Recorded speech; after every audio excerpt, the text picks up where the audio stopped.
Hello everybody and welcome back to another video. Today I will be discussing Daima, specifically Super Saiyan 4. Now, before we discuss that, I just want to say Daima had some amazing things in it, such as new characters like Glorio and Pansy. I thought they were really cool, honestly. They had some pretty good designs, and the animation definitely helped with that, because let me tell you, Daima definitely had some pretty good animation. And of course, my boy Vegeta did finally get Super Saiyan 3. Though it does look a little funny, it's still pretty good. Now, I think it's definitely time to talk about Super Saiyan 4. They nailed the design in this. I personally think it's better than it was in GT. They made it a lot more red when it comes to his fur, which is always great to see, because I think that was one of the things that stood out the most about Super Saiyan 4 in GT, was how red he was. He was the original red, but they made him even more red, because back in the show, he had also quite a bit of black fur, darker color fur. So it's good to see them adding more red to it.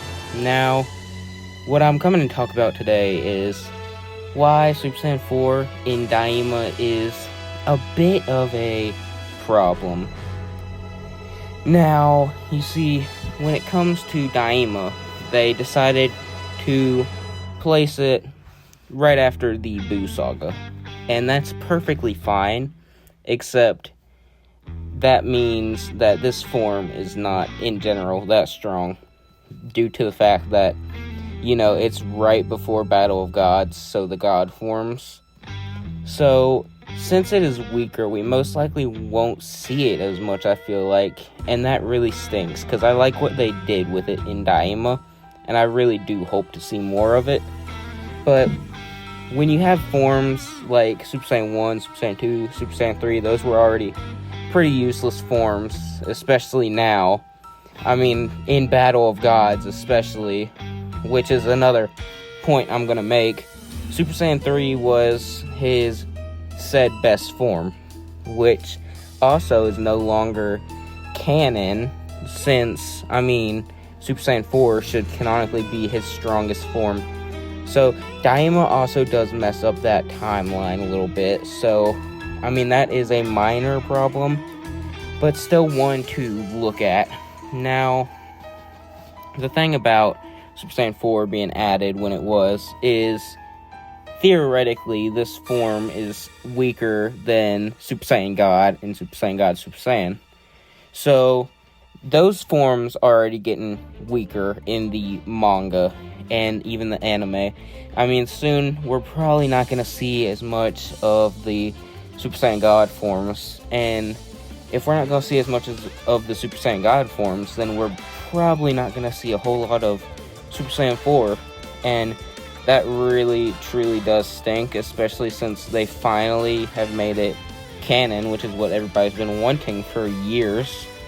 And I just feel like they probably shouldn't have made a prequel series. They probably should have just made it into the after the Moro arc, or maybe during, around that timeline, because if they would have done that, it would have made perfect sense still, because Super Saiyan 4 as a form in general makes a lot of sense due to the fact that they are Saiyans, and Saiyans are pretty primal when it comes to character types in Dragon Ball. Like, Namekians are more so healers, and then you got Saiyans, and they're kind of brute force. So the gorilla look definitely adds to it, and that's something else I like in the new Super Saiyan 4 design, is I noticed that his arms and his hands definitely, they got a lot bigger than they did in the original, and I think that is just awesome, because it really does fit like a almost Uzaru ape, or just a gorilla in general, due to the fact that that is what he is themed after. So I think that's really awesome. Now, another problem with Super Saiyan 4 is it might not even be a canon form.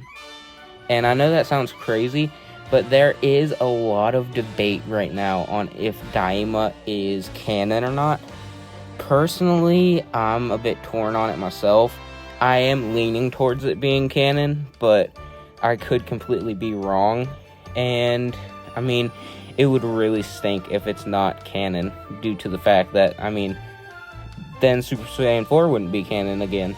And, I mean, even if it was canon, we probably still wouldn't see Super Saiyan 4 as much as we would, like, with Super Saiyan God and Super Saiyan God Super Saiyan. So, either way, I mean, it's kind of a loss having Super Saiyan 4 here get introduced back in through Daima. And, I mean, I love Daima, don't get me wrong, but I feel like there's probably a better approach to introducing Super Saiyan 4 back into the series. But, I mean, I really can't complain because the animation and the fight was pretty amazing in the anime. I know it ended like back in February, and I'm just now talking about it, but I figured I'd wait a little bit and do my own research and tell you guys what I thought about it. And that's basically what I think. I think this form, I hope they make it stronger than it looks, because he had that Kamehameha that was very powerful, shook the whole demon realm. And, I mean, I think they have something to work with there. But I think that's about it for this video. I just wanted to talk to you guys about that. And I'll see y'all in the next one. Peace.